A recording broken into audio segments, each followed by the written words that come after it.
আসসালামু আলাইকুম। জি বলেন। আপনি জানেন বাংলাদেশে আদমশুমারি শুরু হয়েছে, তো আপনার পরিবারের সদস্য সংখ্যা কয়জন সেটা আমরা গণনা করতে এসেছি। জি বলেন। জি, আপনার নামটা? দিনমজুর। না, মানে আপনার পেশা না, আপনার নাম। আমার নামই দিনমজুর। আপনি কি বিবাহিত? জি।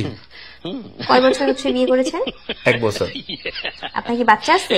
জি 2 জন, মানে আমি 2 বিয়ে করেছি। ও আচ্ছা। আপনার স্ত্রীর নাম? ছোট জন না বড় জন?